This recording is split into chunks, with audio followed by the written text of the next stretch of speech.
I've got something very spicy coming up pretty soon. On Christmas Day, when everyone's playing charades, I'm getting back in the day, the broadsheet. I've lost the sat-nav. And Lucky goes, turn here! And we're going down a one-way street, the wrong way. They had a nightclub where you're allowed in for 8 minutes. They've got 2 amazing DJs in there. You go in there, they close the doors, and it's like you're in Las Vegas or something. I feel in the spirit of that, I should do something completely frivolous. Charge down long shot screaming. Go!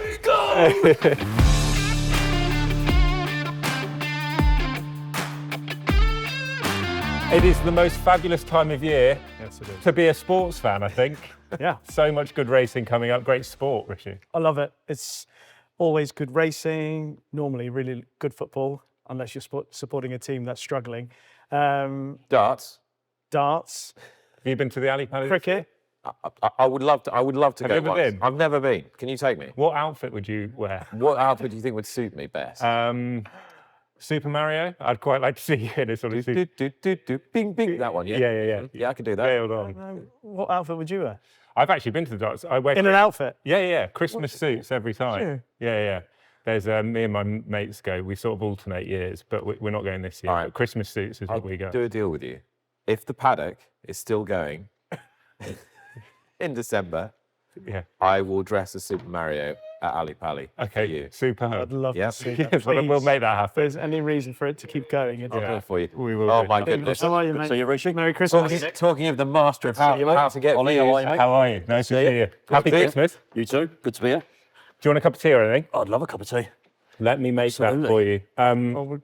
I've had 5 coffees, so we better switch. You'll be red. Can I have a sausage roll? How are you? I'm good, mate. How are you? Good. Withdrawal symptoms from Australia, or have you managed to kind of decompress a bit? Decompressed. I am missing it already. Can't wait to get back out there. And I left at the wrong time. It's winter time here and summer back there, so I feel pretty miserable, really. There must have been times during this trip where you just thought, well, I'm not going to go home. Yeah, I had the conversation with Miss Blogsy, Vanessa, and said, listen, let's just get a visa and stay here for good. She said, wake up, Stephen, we have to go home, we have a life there.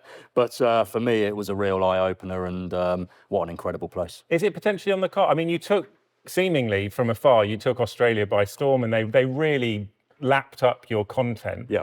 Probably to more of an extent than has happened here in terms of reaction. Absolutely. Did that surprise you? And is it seriously on the cards, perhaps, moving out there? I had no expectations heading out John there. Milk, by the way. No, black, please. I had no expectations heading out there. Hang on, does this happen every week? Well, the blogger gets 2. It's never happened. Merry Christmas. Cheers. Thanks. Yeah, I had no expectations heading out there. I said to Vanessa, I'm going to be me. And if they warm to me, they warm to me. If they don't, they don't. Within 6 days, there was like a national uproar of who is this British guy over in Australia and why hasn't somebody done this in the sport already? Before I knew it, my Instagram inbox was full. My emails were going out the window. Breeders were writing to me, owners were writing to me, trainers were writing to me, newspapers, radio stations, they all wanted to get me on. I said, Vanessa, here's my phone, you're going to have to respond to everyone because I can't breathe. And it was absolutely incredible. Australia, Melbourne, what an eye-opener for how the product actually should be and how enjoyable horse racing can be when it's done right. Unbelievable. I presume people in Australia asked you, why hasn't your success in Australia matched, or the success in Britain, matched the one in Australia? And if they did ask you that question, what was your answer? I think that British racing has a phenomenal product. I think the heritage is unbelievable. I think we've got some of the best race courses in the world, the most unique race courses in the world. But I think that when I first joined Twitter 10 years ago, digital creation and storytelling wasn't a thing at all. And I believe that I was probably the first original storyteller to come onto the scene, walk around with a mobile phone in my hand and start approaching jockeys, trainers, the public, and asking them questions. And then telling my own story as a normal paying racing fan and my experiences in the sport. Sadly, from my perspective, from my experience, the doors in Britain and back home in Ireland, it has to be said, my native birthplace, they have been very dinosauric in their actions. They've been very closed off. And the sport hasn't been ready for change, even though the racing fan on social media has been crying out for change for a decade. And I think it's only now that British racing TV are starting to wake up. Hence the reason they started Race Day TV, which was the brainchild of the blogger. They copied my product and went along with it. They've started to wake up, but I think so much more still has to be done. And I think it can be done. I don't think British racing's a lost cause at all. I'm actually very optimistic for the future. So are you saying that Australia are miles ahead in terms of their acceptance of what young people want in racing? I didn't feel there was a class barrier like there is in Britain. I felt that wasn't there at all. I felt like when you go into any bar or pub or restaurant in Melbourne, everyone loves and breathes their racing. You could be sitting there speaking to an owner, no matter who you are. That doesn't really happen here. I felt like on the race courses over there was a huge buzz about punting. It wasn't looked down on. There wasn't a stigma. They've got all these different types of bets over there. The betting product is far superior. And the food and drink is absolutely different gravy to what we're accustomed to over here. I think it's a better experience. I think you've hit on something I've been thinking about the last couple of days, and that's that you're essentially selling what is an adult product. Yeah. So it's betting, it's socializing in pubs and bars. And I think when you started here, the sport was completely wrapped up in how do we get families to the races, how do we get young kids involved, which of course is something that we're all preoccupied with, and rightly so. But your brand is essentially quite a grown-up brand, isn't it? Yeah, absolutely. I'd say so. I wouldn't want young kids to look at me and think it's great to have a pint at the races or have a bet, as much as we all do it. But let's not beat about the bush here. A great day at the races consists of going along with your family, having a drink, whether your wife's having a glass of wine, you're on the Guinness, and having a punt. And we should embrace that over here. It shouldn't be looked down on. The stigma needs to be removed. But unfortunately, we're now in a position where the whole gambling industry really sucks. Yeah, I'm just not sure that they're as puritanical about this stuff as we are, and I think that's what makes it so liberating sometimes to be in other countries, especially somewhere like Australia. Yeah, absolutely, and I think along with the beauty of Melbourne itself, I went to 4 of the country tracks. I went to Geelong, Ballarat, Bendigo, and the Cranbourne Cup. Right. And I got down there with all the battlers on ground zero, and I experienced what it was like to be an Aussie racegoer all over the place. I'd done the whole spring carnival. The facilities are second to none. Like Don Julio had their own private little enclosure where anyone could go along. The tequila brand. The tequila brand. And they had a nightclub where you were allowed in for 8 minutes. They've got 2 amazing DJs in there. You go in there, they close the doors, and it's like you're in Las Vegas or something. You're partying, you're tearing it up, and you come back out, you're like, well, I'm at a race course. And there's another race coming up. There's another race coming up. Just the actual entertainment throughout the day. I tweeted a photo of a beef brisket I had over there for 10 quid. And you'd be happy with that in Mayfair. It was world class. See, in Mayfair, you see, all that Blogsy, although you are a man of the people, you do like my treats, Nick. You do have a shape on this for all things bougie, don't you? It's true. I do indeed. The sort of birth of Blogger was very relatable and authentic because you were doing what a lot of us, you were broadcasting on social media what a lot of us experience. The famous video of a neighbour when you've sort of the near miss and you thought it would win. And I think a lot of the greats, one of the greatest videos on social media. There's a good story behind that. Okay. Well, tell us the story before I ask the question. So, obviously, I work for France Gallo. Yeah. I'm an ambassador for them, been with them for 8 years. I was in the parade ring at Longchamp. And if you've been to the Arc de Triomphe, you'll know there's quite a lot of people on Arc Day. There's a lot of security. And once you leave the parade ring, it's quite hard to get back down to the grandstand if you leave it late because of all the crowds. I was in the parade ring and a gentleman tapped me on the shoulder and he went, "Hello, Mr. Stephen." I went, "Hello, mate. How are you?" "I am the nephew of Prince Caleb Abdullah." I went, "Oh, lovely to meet you." And obviously I'm a big Enable fanboy, He said to me, "Do you think she's going to win today?" I went, "Absolutely, she's a certainty. It's going to be the Magic 3 or Magic 2 as it was at the time." And he keeps nattering away and he's talking and talking and talking. And I'm looking up at the TV and they're almost about to go in the starting stalls. And I just go, "Mate, I've got to leg it and see this race. I can't watch it here in the parade ring with you." So when you see that video of me, I've literally turned my phone on record.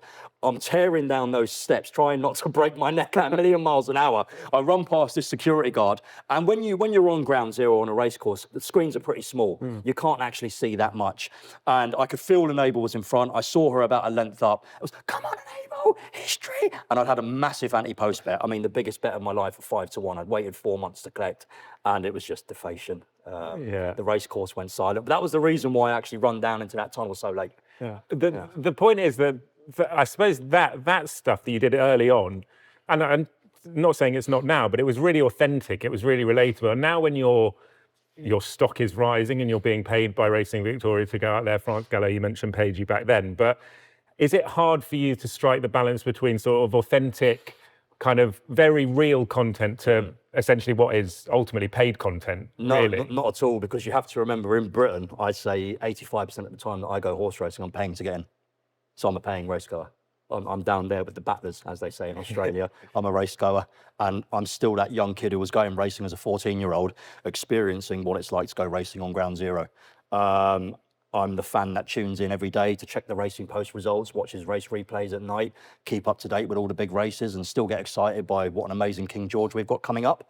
So no, when you're like me and you're somebody who started just by vlogging and breaking down barriers in sport, and approaching trainers and breeders, I'm still as authentic as ever. It might be harder to do it at times where I feel like in Britain and Ireland I'm not appreciated, so why should I bother?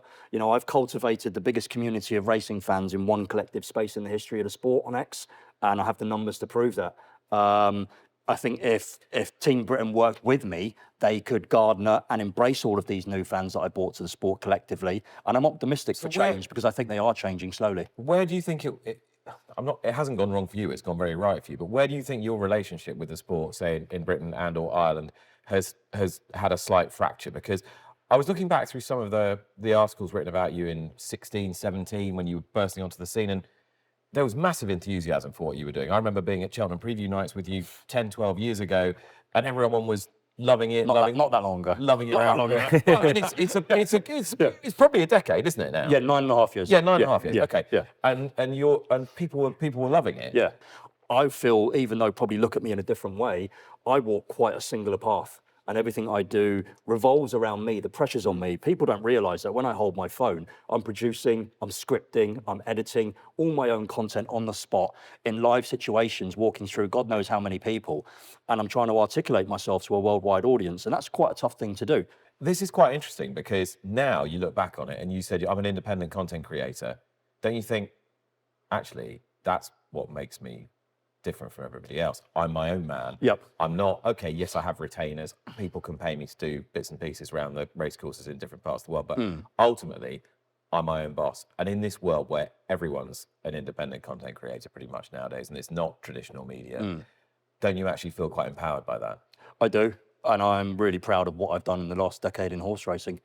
I'm really proud of the places I've been, the stud farms I've been to. I'm delighted to say that, like in Australia, I created 45.4 million views of the 75 that RV had for their campaign for the Spring Carnival, which was astronomical as one man. And I'm delighted to have brought an audience to some of the most privileged places I've been to in the sport of horse racing. So looking back, I am happy at the way it worked out, but I do think for the sport's survival, and I do think they are shifting now, they need to learn to embrace and work with content creators, because that is the way the marketplace is going. So, one of the questions I think, and I imagine, and I don't want to be the voice of doom here, but one of the things people will look at is the style of your content and go, okay, well, how comfortable are we that he glorifies gambling? How comfortable are we talk? Obviously you've got, as you said just a few moments ago, you've got pint, you're out with your mates. It's a laddish culture that you promote. And At times. At times. Yeah. But most of the videos that we see, it's big bets. The big ones. And you did one with Monday Man on last weekend. Yeah, relatively small bet in the Yeah. But for a lot of people, $1,000 is a lot of money. Fair play. And then when that horse loses, your response is, that's put a dent in the Christmas celebrations. So there's an element of how responsible is this message that, and I'm not saying that, I'm going down the route of this is irresponsible, but do you feel the responsibility for that type of behavior, or making people aware that this is how you do it, but other people might not want to do it to that extent? Absolutely. And I think if you look at the logistics of me placing a bet and when I do it, most of the time when a video goes up on social media, let's say the Cheltenham Festival, my big platform, they're only going up 5 minutes before the off. How much time does somebody have to actually action having a bet based on me uploading a video at that point? Not long at all. They're mainly focused on the blogger reaction of watching the race, and that gives them the biggest buzz. I've had trainers in England and Ireland, breeders and owners go, I love watching your reaction, because that's all of us when we do our bollocks. And let's face it, there are times when you do your bollocks. I'm sure all of us four here are punters. But I know what Rishi's getting at, and this is what I was getting at earlier. It's this sort of, in Australia, I still think, Yeah. you know, they really cleave to what you were doing. All of it, the betting, Yeah. the boozing, the carousing, the Yeah. socialising, just being in total immersion in the event.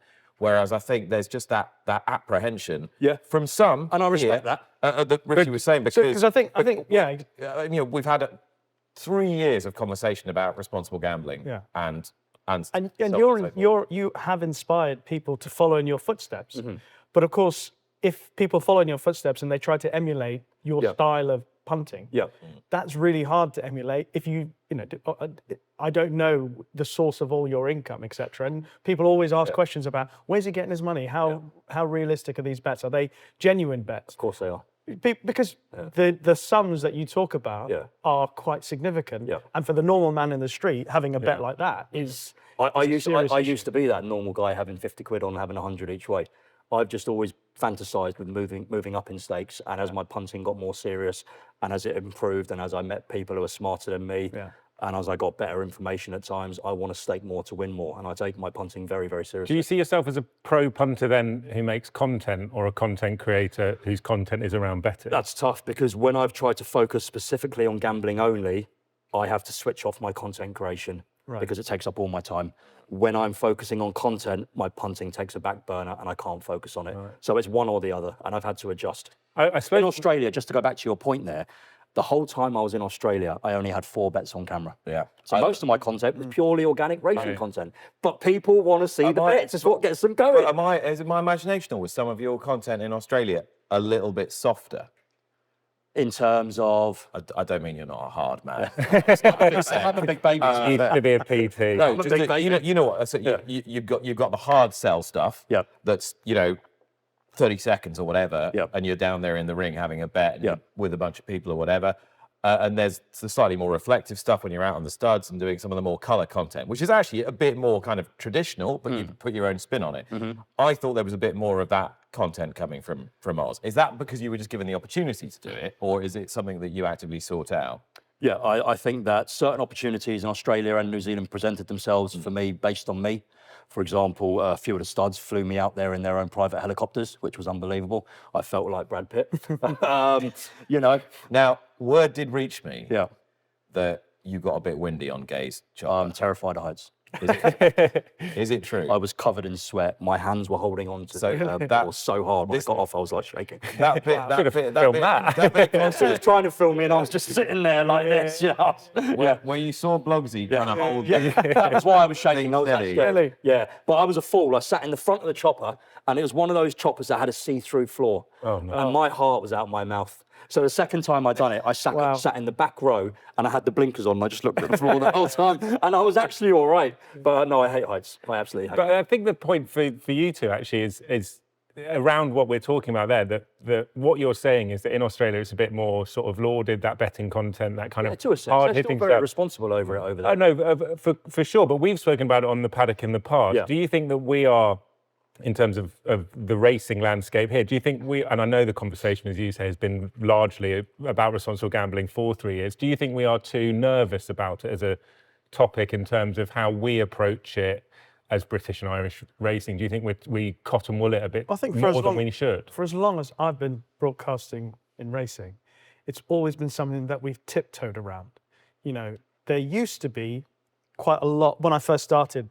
Lucky you'd be only the other one sitting here old enough to remember, but you know, there used to be reports down in the ring about people betting, for example, and particularly reports of individual wagers, individual as well, big and bets, people's names. Which I love tuning in to watch on and TV. those were quite exciting.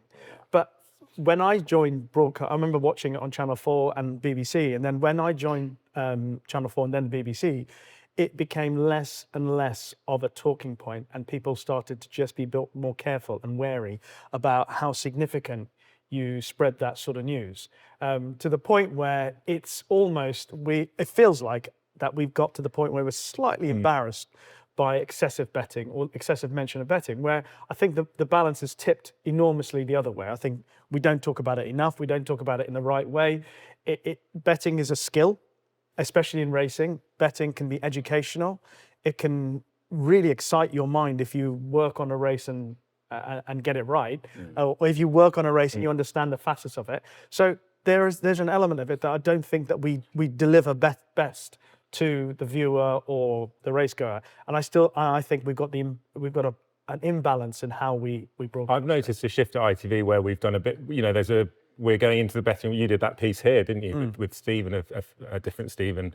A few weeks ago, Michael Cannon's come on ITV that I've chatted to in the betting ring, and there's definitely a push is probably the wrong word, but a shift when we go to work on a Saturday to get back in the ring, which is actually nice to see. And I think ITV are doing a good job there. Is to go around the ring with your microphone and for the bookmaker to turn around to you and go, "Ring's dead, mate. Nothing's happening." Yeah, but I've done that. And I know it's news, but of course it's just talk about pricking the balloon. But I've been in there when I've been, part of the hits in the day is to go into the betting ring, and I've gone, and they go, "Who are they taking on?" And I've gone down every rail, and I go, "Who are you taking on?" They go, "I don't know." Who's running like that. It's all just computers back in. That's it. And it's a real shame that because the soul was back in the betting ring that day you did at Sandown, but a lot of the time it's pretty dead in there. One of the best bits of television in racing, I'm sure we'd all agree with this, over the years was McCririck down in the betting ring. Yeah. The way he conveyed what was going on there, he really delivered something that was quite exciting to watch. There was life in I wonder whether he or people like him were something of an influence on you. Yeah, absolutely. So I was a young boy who was moved from Clonmel, Tipperary to London, age 4. I grew up in Kilburn and Willesden Green, northwest London. My gran was a nurse for the NHS, and my mum used to drop me off in her council flat on the weekends. I was a real granny's boy. Sounds like a politician's speech. We're on your side, Stephen. I was a real granny's boy, and she used to have the racing on the whole time. And I think it was the BBC and Channel 4 back in those days. And I used to see McCurrick bouncing around the ring with all this jewellery, that stupid big beard that he used to have, those silly hats he used to wear. Weren't you in one of his clips? You ended I up was, behind, yeah, in the right state. I think I was 16 years old, and I said to my gran, "Set the recorder at home, I'm going to get behind him." And he was there, and I was quite scared of him because he's this big burly character, and he'd often say, "Shut up, you fool," live on TV. And for me, he was a great character and entertainer. And one of the things I've been a big advocate for in horse racing is people work in racing, but you've got to remember it's show business. And it's a sport, and it needs to sell itself, and it needs to be sexy, it needs to be glamorous. And he was somebody who added to that in his own unique way. Probably wouldn't fit this modern era now with the woke PC world we live in, sadly. But he was a bit of an inspiration to me. And when I eventually joined social media, which was only down to my gran dying, that I had no one to speak to about racing, I went along to Kempton one day, and on the back of the race card there was a picture of A.P. McCoy, and it said, "Join us on X." And I just joined and picked up the phone. By the end of the day, I had 200 followers, and they were saying, "Who the fuck's this guy?" So it just spiraled on from there, really. Had you not done any content creation anywhere else until you turned up to Kempton and did that? Just terrible stuff in the world of personal training and Pilates. Well, we'll be the judges of that. Where can we find it? Vanessa dug some out. I cringe. The new body coach. You don't do any personal training. When did that stop? So after 6 months of being racing blogger on X, I felt like I had a connection with people. And being a Pilates teacher and a sports nutritionist, I've worked with clients and I've had to have a lot of empathy. I've had to work with people with illnesses and whatnot. So I'm really good at communicating. Yeah. And I'm very good at approaching people and speaking to them. So I started getting some interviews, and I remember my first one, I think, was Ben Pauling. Mm-hmm. Then I got Warren Greatrix, Charlie Lonsden, and I was shaking doing the interviews. I was so intimidated. They're very posh, I'm not. So, But you picked about the 3 most approachable people you could Brilliant. Look, exactly. Fantastic. Yeah. So Posh and appropriate. Three poshest people. Three poshest people, yeah. They are very approachable. After a year, I think some of my videos started doing 10K views. And I'd be there like, wow, I've got 10,000 views on a video, sub 24 hours. I measure everything with a sub 24-hour viewpoint. I started cutting down my hours as a Pilates teacher. So I used to knock on ladies' doors back in the day in Hampstead, and I'd rock up to their house and teach them. Sounds like a very different story. Very different story. It was great. Especially I loved if you're it. making videos. Come in, Stephen. And then one day I remember going to France. I caught the Eurostar over there. It's quite expensive to go to France by the time you factor in the trip over there, a night in a hotel. It would cost me about 700 euros per visit. Yeah. And I'd go over there and vlog. And I remember putting a tweet out there saying, "I'm going to interview Andre Fabre on Monday at Saint-Cloud for the pre-corrida or something." And everyone laughed at me. Some of the people who worked for Betfair laughed at me openly on Twitter. And I sat there smiling and said, "I'm going to show you all." And I got Andre Fabre. And at the end of the interview, when I turned off the camera, he went, "What is this stick?" I went, "It's a selfie stick, Andre." He went, and where does this video go? I went, onto social media. It's a really growing platform. And he went, I'm not good enough looking for that. And he walked off laughing. And we've had a bit of banter over it for the last few years. But that was the start of me going kind of international, more back to Ireland and France and vlogging, and got a contract with France Gallo, which really motivated me to keep going. It's been an incredible journey. I think one of the things that people really admire is that if you ask 90% of the time, you will get, people will say Absolutely. yes most of the time. And actually horse racing is pretty accessible. Very. Like that. I find it. That interview you did with Chris Waller. Yep. After Winks, Via Sustina. Via Sustina won the Cox Plate. Yeah. Okay, so you're right in there with the trainer. Yep. Australia's most important weight for age race. Yep. And there's a lot of commentary on social media saying the legacy media can't do this. This is what blogger can do. This is how he can get to the. And I'm thinking, well, hang on a minute. A Channel 7 reporter could have had their microphone under Chris Waller's nose right before you if they'd wanted to. And if you'd done that, and they did. Yeah, but if you'd done that here, Yep. it probably wouldn't have gone down very well, would it? With the host broadcast. I guess probably not. Yeah. And going back to your point about doing content around gambling, if you've all pigeonholed me into I can only do this and I don't have access to ABC, what do you want me to do here in England and Ireland if I don't have that access to do what I'm brilliant at? Like, I think I conduct some of the best self-made interviews in the sport worldwide with one take. There's no producer in the ear. I don't have someone holding my camera. So I'm limited to what I can and can't do. Don't get me wrong. I can lobby around the outside of the winner's enclosure and try and get somebody when they come out. But that takes away from the essence of the race day, because that means I'm waiting for 45 minutes at times, and it means the day's gone past, you know? With Chris Waller, he was delighted to do the interview, and he actually came up to me and said to me off camera, I just want to thank you. And I said, what for? He went, for bringing me out of my shell and just remembering how great this sport is, and I should show it more. So I walked away with a huge smile on my face. He cries in every interview. I'm not saying you haven't, but he's definitely given emotion. You definitely caught the moment though, and that's everything. That's what every broadcaster wants to do. Yeah, raw, authentic content, live on the spot. Do you feel like, because the media landscape is changing and we've seen the growth of YouTubers, content creators enormously. I mean, Jake Paul's fighting Anthony Joshua. He started off as what a world we're in now. Do you feel that you want to be part of the mainstream media nowadays, or do you think you're in an area that actually you want to stay in, and that is kind of away from the mainstream media? I think first and foremost, I'm delighted to be doing what I'm doing right now, and I'm really happy doing what I'm doing. I do think that with racing TV per se, or ITV per se, there are certain segments that you could have the blogger out roaming about, and I could make clips that go live onto TV that would really add spice to the whole product and the whole program. And I think if we were to work together, I can bring a dynamic into it that nobody else has done for the last decade, and people would love it. And I wouldn't be against it, and I could still do my own thing. But I do think there's an angle, and I think everyone's aware of that. They're just resisting. So the great mark of success is that you spawn lots of imitations, which I'm sure you're quite flattered by. You look at them all. Yeah. Anyone any good? I think they're trying to be, but they're scared. You can't be scared doing what I do. You've got to be fearless. They've got to go out there and really attack. I see them tiptoeing around. Don't do it. Just go for it. Go on. Just go for it. Hold that camera with a real fierce, proud look in your eyes. Know your subject. Approach trainers and jockeys at the right time. If they've just been beaten an odds-on favourite, leave them alone. I don't think people realise how sensitive timing is in horse racing, and I'm really good at approaching people at a time when they've just won. They're going to be on a high. Nobody wants to talk to you if they've just had a second in a race today. So be fearless with your content, know your subject inside out, and go with it. I find a lot of them, they'll dip in for a few weeks and then disappear off social media. You've got to be consistent with your actions. Turn up, turn up, turn up. See, this is where you're at a great advantage, because you can say, I only want to be with the winners, because that's going to spread my positive vibe across social media, make people feel good.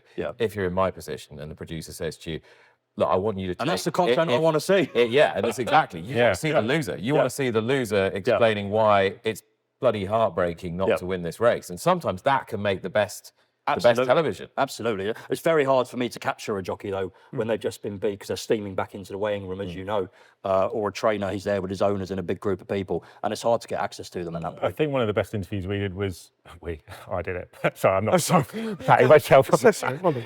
No, in terms of... It's amazing there, because it was quite sweet. You were trying to deflect the credit, but it instead ended up using the... By looking at Rishi. Which was even worse.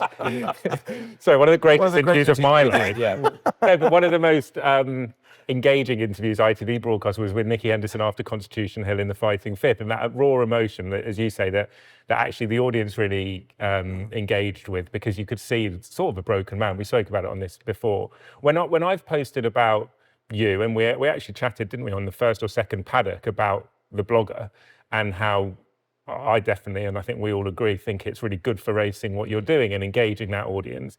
But whenever I've posted on social media anything with your name in, you'll get probably 40% positive and 60% sort of quite vitriolic responses. How do you deal with what is sometimes pretty nasty comments on these shores about what you're doing? Because it can't be fun to see all that. How do you deal with the sort of abuse? It's been a learning curve. I'd say for the first few years, it was very mentally challenging. It would have definitely affected my mental health on a day-to-day basis.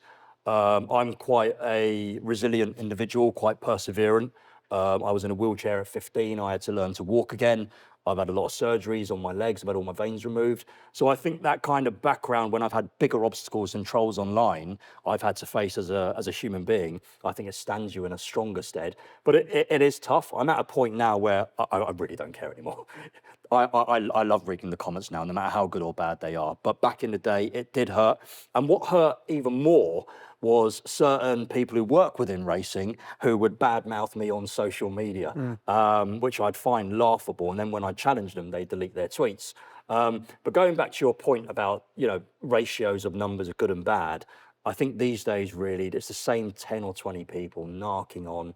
I've had people who have created 100 fake accounts under one name just to go after me. They work in the media. I've got proof of that. But the majority of the time now, it's a great response. And if you are going to follow in my footsteps in any industry on social media, you're going to have to be tough, because people are going to try and shut you down. But you will break them eventually if you persevere. You will overwhelm. What would be the advice to somebody who is trying to follow in the footsteps, who hasn't been readied for that sort of criticism that comes with the territory of doing what you're doing? How would you tell them how to cope with something like that? Be aware that criticism isn't a true product of your own mindset. So what I mean by that is people are going to criticize you no matter what you do. What you need to realize, their criticisms are normally self-reflections of themselves. You doing you is simply overwhelming them, and they're jealous they're not in your shoes. The amount of people who want to be in the blogger and go to Coolmore and the Aga Khan and Juddmonte and get flown out to Australia first class on Emirates. I mean, who wouldn't want to do that? It winds them all up. But back when I got into Australia, do you know what all these old ladies were coming up to me and saying? I remember you from that video 10 years ago. You were my Pilates instructor. Yeah. They were all going, how was it? How was it? I went, what? The first class flight? Everyone just wants to experience what I'm experiencing. And, social media is a wild place. I mean, you look at the hate Jake Paul gets. Apparently he's the worst human being in the world. You just got to take the rough with the smooth. But it is tough, Rishi. And for any young kid these days, I wouldn't want to be in their shoes with social media. Australia's obviously just banned social media for under 16s. Yeah. I think it's a brilliant move, because I think it damages their mental health so badly. You need to be prepared, and you need to not take everything personally. Not every narky comment is a personal comment. Just move past it. When you look at what you learned from Australia and in your time blogging on these shores, this is sort of a two-parter, if you like, but what did you learn from Australia that British racing can improve upon?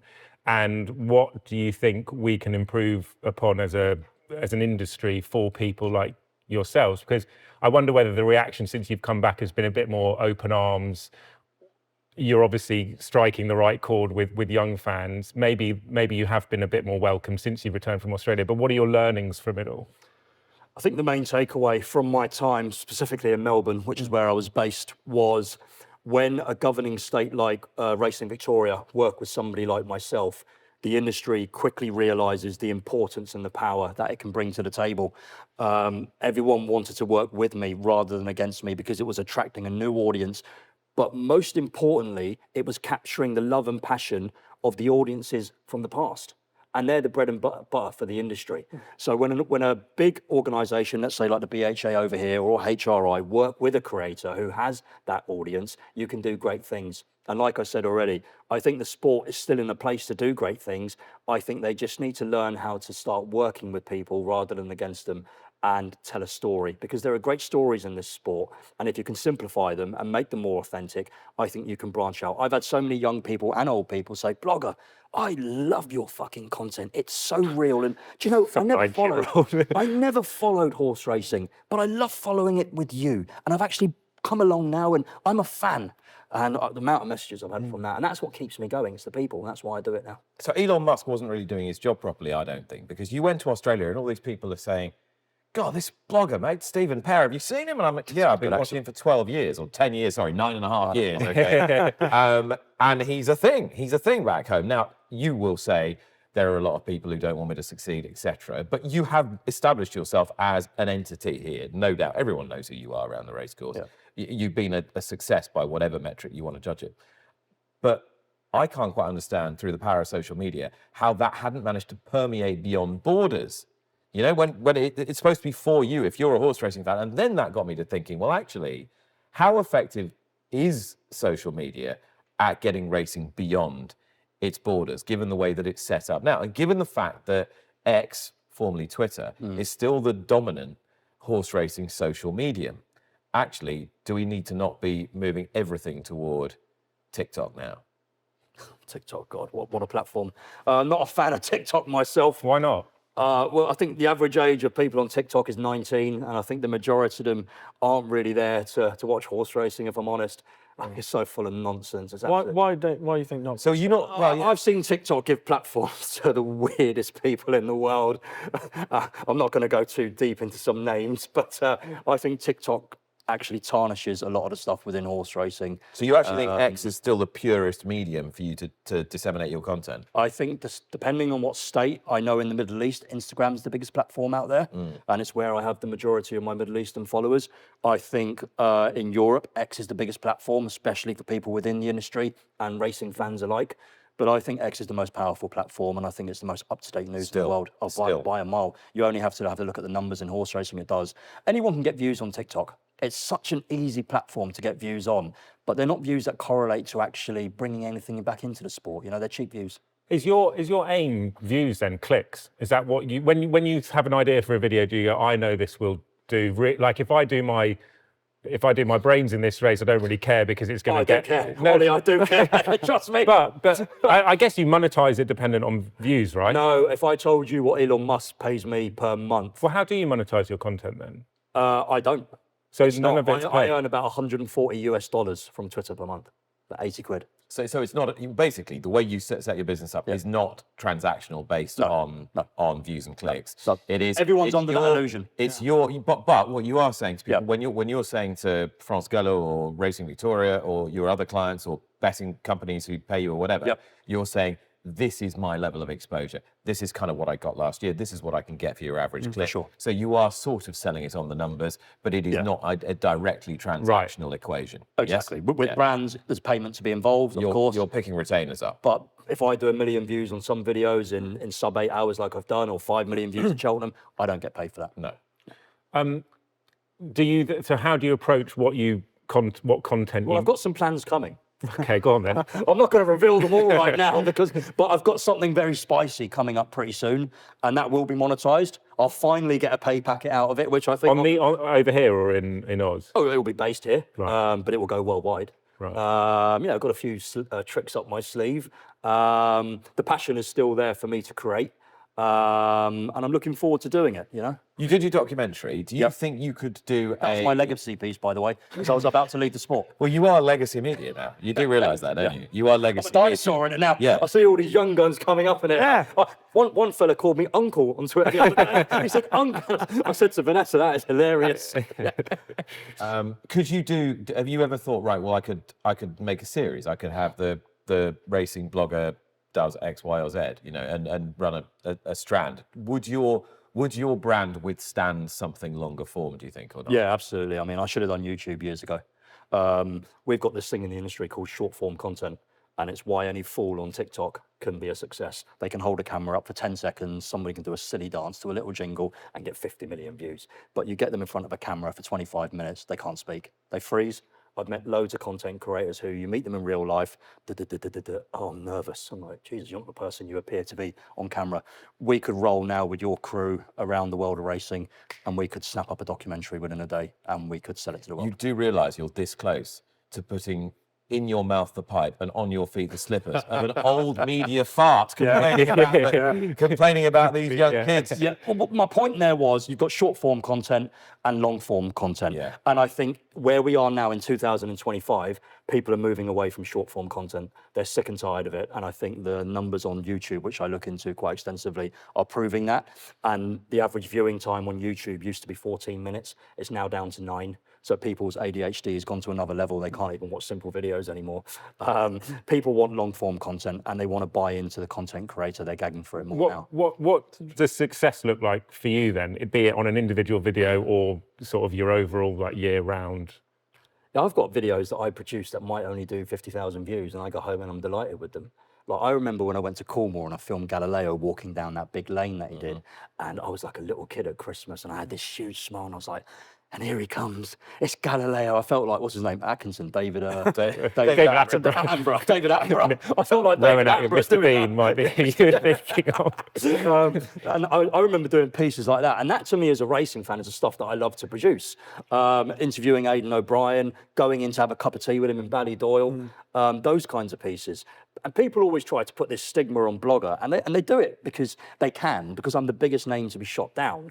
Oh, he only talks about betting. Hang on, have a look through my social media feed. I do one video per week for Priced Up, and it's a double. I barely talk about betting on the day-to-day basis now.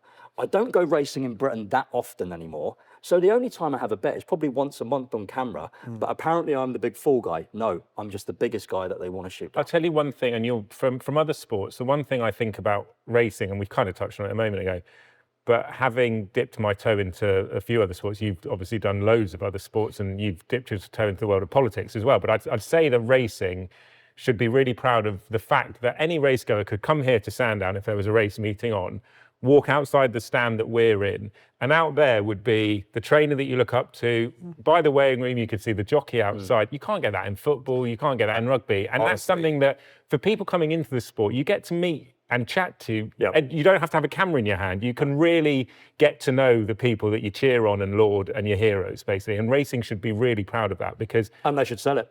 Yeah, absolutely. And maybe it does require having a camera on to showcase that. But for people who haven't come racing, you'll know from working at Wimbledon and all the other millions of sports that you've done. But you can't do that unless it's you in the tennis locker afterwards with Djokovic or whatever. You can't access... You get me a selfie. I can't even get myself a selfie. But you can't access those big stars in other sports. No, you can't access the main players.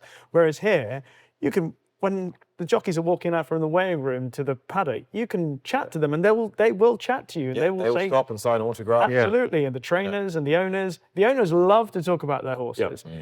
So, and in fact, you've mentioned that all through, how accessible everyone is to you. And I know, well, we're talking about Stephen and his success here today, but I think that is something that we should be looking at more. The sport is accessible. It is more accessible than we give it credit. And I think over here, because I worked in Australia for a bit, and I think the conversations you've had with James McDonald, Chris Waller, you know, it's a different approach, relationship with jockey, trainer and media in Australia. They don't mind admitting if they gave one a stinker. You know, they all... You know, we do beating jockeys now, but that was in Australia originally. I think it's slightly changing here. I think people like Oisin Murphy, even Ryan Moore, and I know that people might laugh at this, but I've seen a shift in him over the last 1 to 2 years about the way he's conducting himself in interviews. I don't know whether you feel it, but I feel like in racing, the relationship between media and players, participants, is slightly shifting for the better. I don't know what you guys... Have you interviewed Ryan? I spoke to Ryan off camera quite a few times. That's not an interview blog. When he sees me on race courses, he normally says, "What's the Arsenal score?" But I don't try to interview him because I know it's going to be uncomfortable.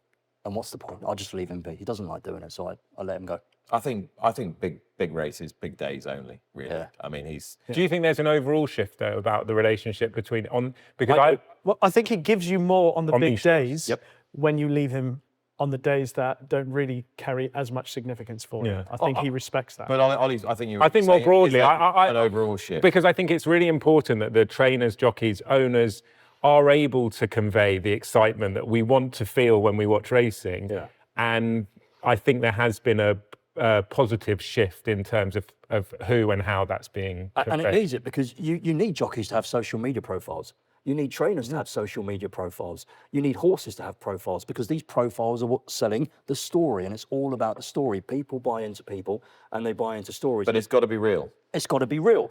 They can't be run by PR agencies. But it who are can't just be a confected personality. What do you mean? You know, it can't be a sort of artificially created. Right? We want this jockey to have a personality, so we are going to make them do X, Y, and Z. Feed them. It's so boring and transparent. Well, because I don't think it really will. I don't think it's going to resonate beyond the confines of the sport. I agree. You know, and there has to be a way of maybe bringing jockeys on board and trainers and saying, you have a responsibility to sport. Let's not forget, it's race goers and owners who fund the sport, and without them, there is no sport. There are no jobs for any of us moving forward. And they have a responsibility to be more proactive. I mean, there's been certain trainers, one of your favourites, Sir Michael Stout, very elusive, trying to speak to the media. How did the blogger get on with Stouty? I left him alone. You know, Nick, you pick your battles. I just leave him alone. I'll sit back and watch Rishi's conversations with him. You know, but as a young kid growing up in the sport, he was one of the greatest trainers, and I used to see him with all these great horses, Golan, etc. And you'd want to know more about these people, but they're very closed off, unfortunately. But I think racing's starting to break down those barriers, and they have to. There's a lot of good racing coming up, and I want to talk about some of the excellent racing we're going to see over Christmas. But you touched on your betting approach, and Rishi has touched on some of the reaction to your betting approach. You said you've been punting for a long time. What have you learnt about gambling in that time? What would your advice be to people who perhaps want to get into punting on a more serious level? What have you learned? The first 10 years of what I would call the YTS scheme, youth training scheme. Yeah, I remember the YTS. The YTS. It's a harsh learning curve. You don't really have a clue what you're doing. You're probably going to lose a fair chunk of money as you learn. Try and associate yourself with people who are smarter than you. Speak to professional gamblers if you can get access to them, and I guarantee your 15-year learning curve will be wrapped up within 6 months. I met some people over the last 10 years who really helped me. The mathematical side of gambling, things that people don't see me doing at home, trying to get bets on behind the scenes. Most of my bets aren't on a race course these days. They're somewhere completely different. And there's a lot of work that goes into that. But you really want to focus on just enjoying the sport when you first come along. And as your gambling gets more serious and you have more time, you can afford to take it more seriously. But it's not something you want to play around with at higher stakes. Can you get proper bets on yourself? No. On the rails at times, believe it or not, I've been in England and Ireland and I've tried to have $4,000 in a grade 1 and they've said no. On course or in a shop? On course. I can't go in any shops anymore. I think there's one that I'm allowed left to go in the UK. So there's no W.H. Smith's. And that's why the truth of the matter is, Oli, I don't actually punt much anymore. Really? So I was going to say, what is your approach to gambling these? Obviously, you do your videos, your doubles and priced ups. Yeah, I do a double for priced up once a week. I try my best to pick a double for everyone at home. Nothing gives me more satisfaction than tipping up a winner and everyone going, oh, yes, we've got the Christmas money. I love it, you know? Yeah. But for me, punting these days, it's taken a real back burner. I only punt when I really go racing these days for the time being. And I'll look into something maybe a month in advance if I can and try and get people to get on for me anti-post and have a crack. How's Mrs. Blogger's Bet365 account looking? She had 4 bets and it got shut down.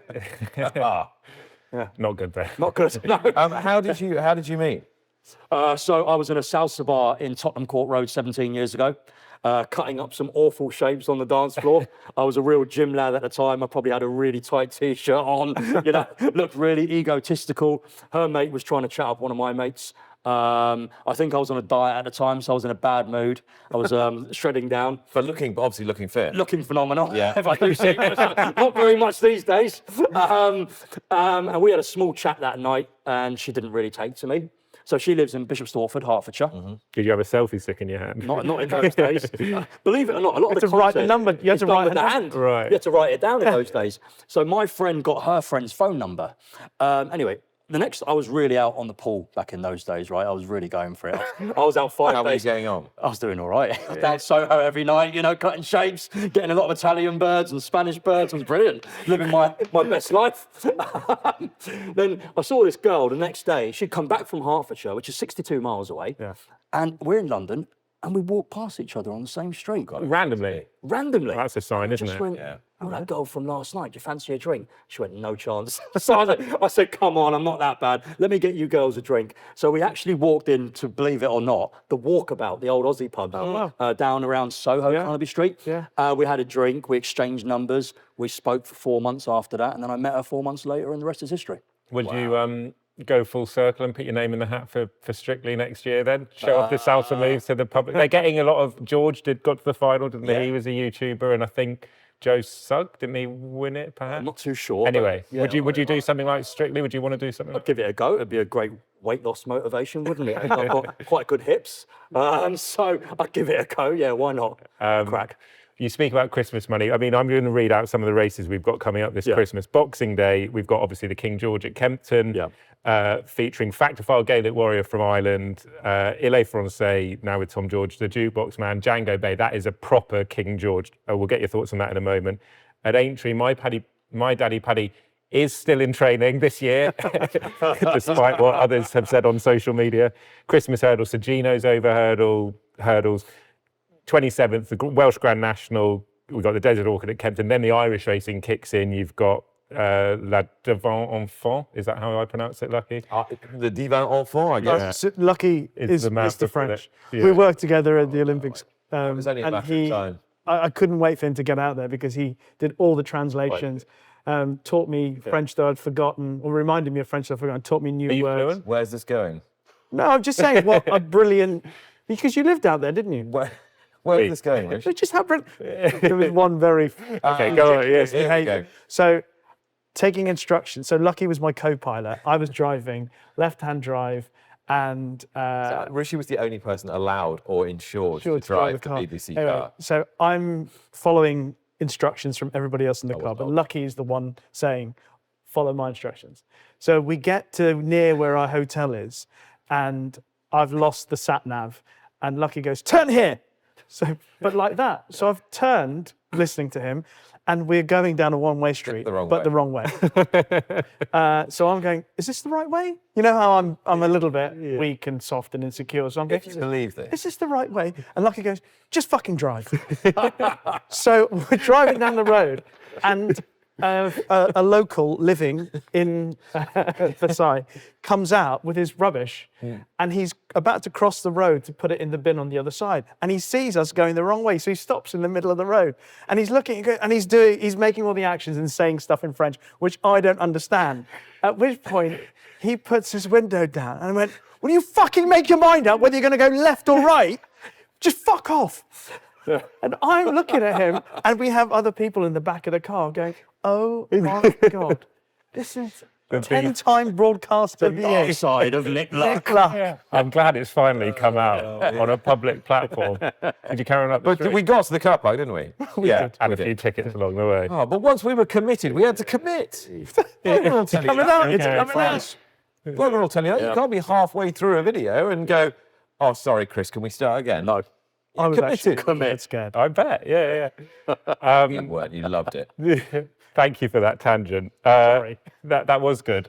Right, so just to get back to the racing, 27th, mention a few of the good horses. Then there's Savills Chase. I know the way you're thinking, Galloping de Champ, fast or slow. Ballyburn versus Tiapu on the 28th over 3 miles. Lossiemouth, Brighter Days ahead on the 29th. And the Challow at Newbury, no drama this end. It is a proper feast, a Christmas cracker of racing. Let's start with the King George. Who wins the King George, and how good a race is that going to be? Vlogger, have you got a fancy in the King George? This is what we live for, eh? As racing fans. So, I mean, it's just absolute eye candy. The first 5 in the betting are all fantastic racehorses, especially the first 3. I can't wait to be there. I'm Stephen, named after St. Stephen, born on Boxing Day. So I've been at Kempton for the last 12 You years. were born on Boxing Day? I was supposed to be Jesus. I was a little bit late as usual. Is it an important year this year, Boxing Day? In terms of... Well, I mean, is it an important birthday? Not really. I'm not much of a celebrator of birthdays. Okay. Yeah, there is a race named after me at Wincanton this year. Is there? A happy birthday racing blogger chase. Oh, cool. Right, Who's gonna give us a win winner that? for that. I see Henderson had a few entered. I haven't seen the declaration okay, yet, all so I'm right. not too sure. For me, the race resolves around Gaelic Warrior. I think that win at Aintree beating Grey Dawning was absolutely unbelievable. We've seen the form franked. Willie's been campaigning him over 2 miles for far too long. I think they've got the horse wrong at the beginning, and I think it's probably the best 3-mile chaser, bar Gavin Cromwell's and Galloping the Champs in training, and I think he's going to take all the beating. I think we could see something special. Harry Redknapp might win it. I think the Jukebox Man has got an outstanding chance. He owns the Jukebox Man. I just thought the way he did it last time out, I thought he was so in control. I don't think he'll win the race, to be honest. I think one of the Irish will. I can't quite work out which one. But I think the Jukebox Man will give Harry, Sandra and the Redknapps a real cheer. Would be a great story. Oh, it'd be brilliant. And Harry absolutely adores his racing. He's got more horses than Sandra knows, I think, in training. But I think he's a big chance. I think he's probably the best of the British, I would say. But Django Bai's connections might say different. If I was to have a bet now in the race, I would probably back Factual File. I think he's very, very talented, that horse. Yeah, he would be my selection. I love the horse anyway. And I know he got beaten by Gaelic Warrior first time having got to him, but I don't think it was that. He was given a really hard time. You know, he's made his ground into the race. And also, I've always felt, I mean, I thought he should have been running in the race last year. I thought he would win it last year. I'm pretty certain he would have won it. I do find it interesting Harry Cobden's riding Il Francais. He'll get him to the second last, won't he? He loves Kempton. He'll get him to the second last. I think Maybe he's the going to last. run much better than his odds, Il Francais. But siding with one, it would be Factifile. And Lucky, have you got a fancy? The thing is, they say, well, Factifile doesn't really need to be ridden forward, but I think he's at his best when he's ridden forward and positively, and I don't think he does want to be too far away. I think you're going to know your fate very early on with him. I think if he's given a pretty positive ride, he's going to take an awful lot of beating. But Il Francais will be given a positive ride. he'll won't He doesn't have to lead. He doesn't have to lead, but you can't really ride. I say this, and of course the King George has turned on its head the last couple of years because Banbridge got a waiting run. But I just think I just think Il Francais collapsed in front. Hewitt won a terrible edition of the race where everything fell apart. Yeah. I watched last year's race again.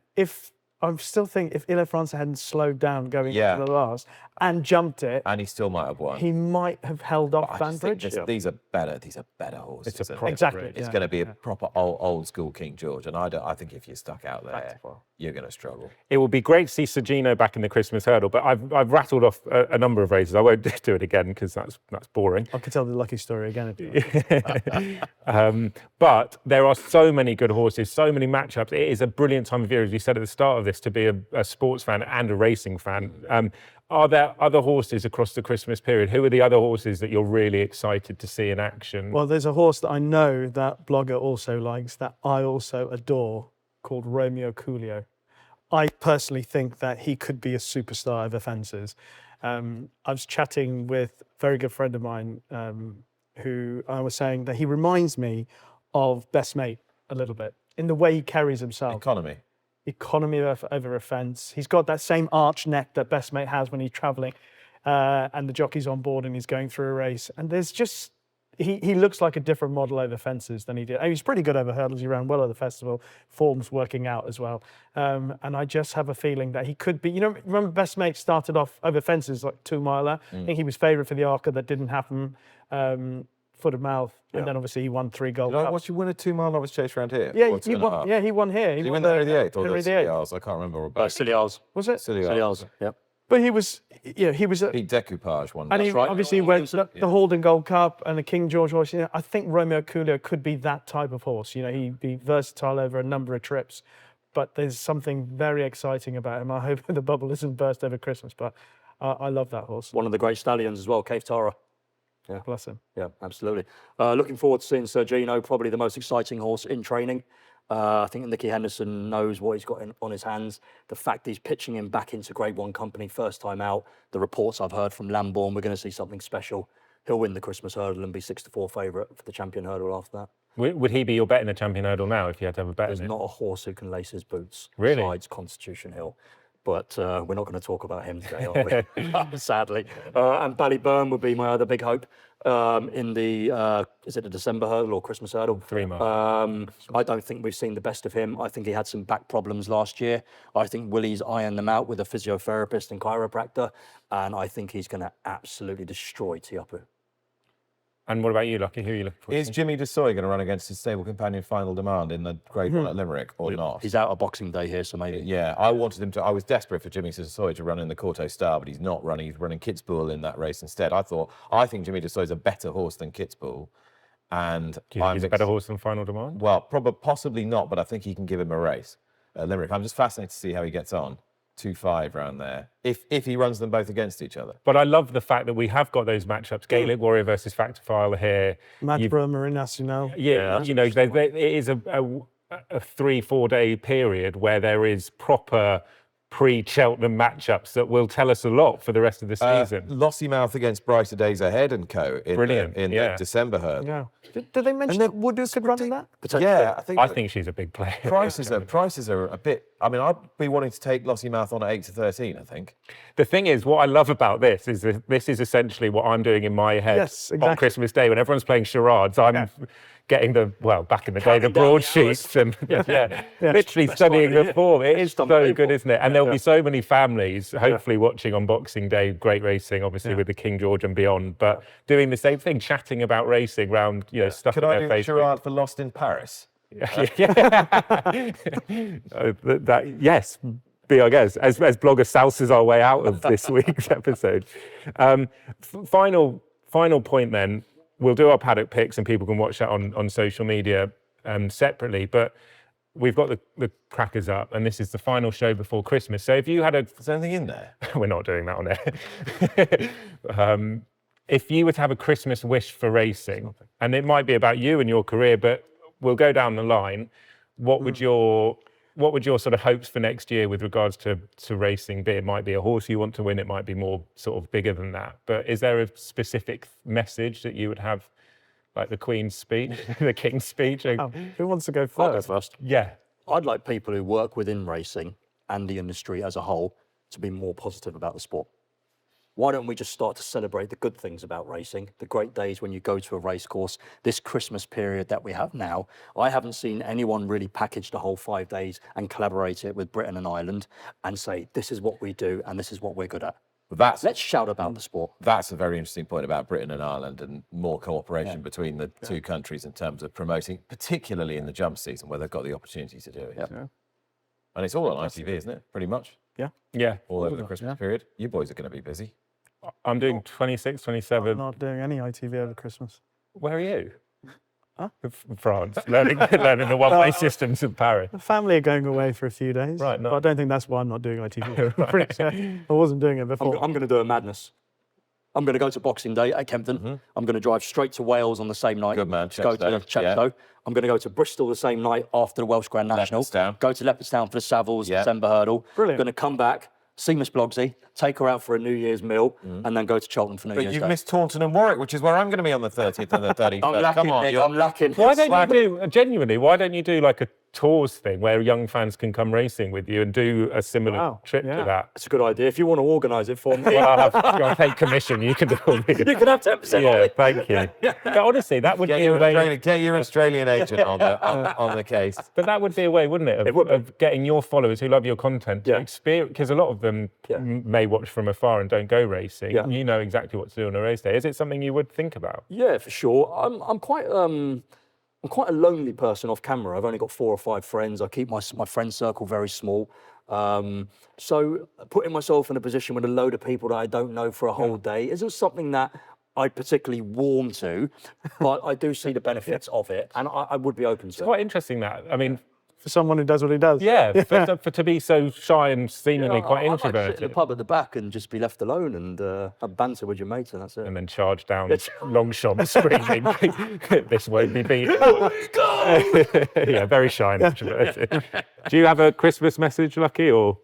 Well, Bloggers is quite earnest, so I feel in the spirit of that, I should do something completely frivolous. But no, I don't want to drag it all back to politics, but you've been talking quite a lot the last few weeks about people getting bets on, and bloggers been talking about getting bets on today. Okay, the people who campaign hard for taxes to go up on casino games so that racing could get its deal, I'd like them to campaign just as hard for affordability checks in racing to disappear. Then we might have half a chance. We might have half a chance of making racing a betting product that can be stimulating again, that can grow the sport again. I can see you yawning. No, I'm not yawning. Do you great. think that's possible though? I hope so. It's a topic I get tweeted Trouble about a lot. is- People not being able to get on affordability checks. The We don't trouble really is, talk. when the conversation starts to dribble away because people move on to the next conversation, all this stuff gets forgotten about. And I think we've got to keep the pressure up a little bit. Yeah. Do you think it's possible? I think so. I'm pretty certain there is something happening with affordability, a presentation being made by a few people in the sport. See if you're in the know. By chance, I saw something where someone's actually put something together that's got some traction, and they're making a presentation to the government on behalf of racing to have another look at affordability checks, or at least an alternative to affordability checks. So hopefully that will prove fruitful. It would be great, wouldn't it? You look at France and, the coffee shops they've got there with the PMU and Yeah. how great prize money is. And you look at Australia with the pubs that they've got over there, and you can watch sport, have a burger and gamble. Hopefully we can bring back the greatness to British racing. Well, yeah, and prize money in Britain, by the way, is better than it is in Ireland. It And is. It's better than It it is. is in France at certain They've got levels great as well. twos being run at Limerick for €22,000. What it doesn't allow you, what prize money in Britain doesn't allow you to do, is guarantee that you'll recoup, say, a couple of months' training fees by winning any race of any description. So that's the truth of And also the cost of living here is ridiculous. So it. Yeah. that's also, even though prize money is not in comparison, it's cost of living as well. I feel like it's an awful tangent for me to American go off from the cost. Yeah, no, Oh, by the way, I'd like Mr. Van Gogh to win the Grand National. The ancient, The real Grand- Grand yeah, National, yeah. And I would like, and I don't care in what capacity, but to see Constitution Hill back in the winners' enclosure in some form, whether it's on the flat or over obstacles, who knows? But it would be great to see the magic of Constitution Hill again on a racecourse.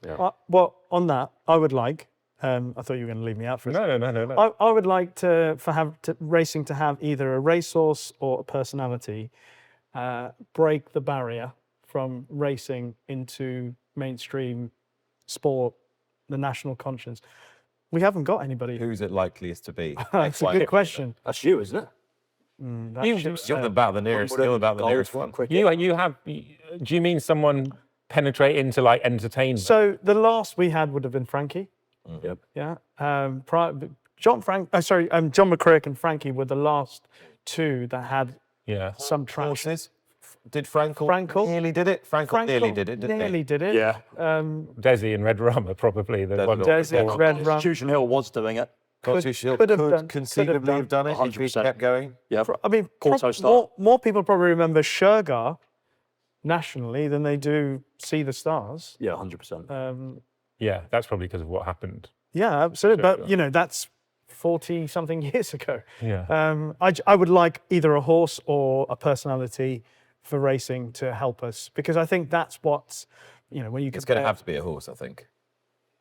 Do you think so? You don't think there's a person? Well, I'm trying to think of what's it. Is there who could it be? is The there blogger? a jockey We're emerging? getting him on Strictly after. Is there a jockey emerging who could? Billy Lockney? Possibly. Maybe.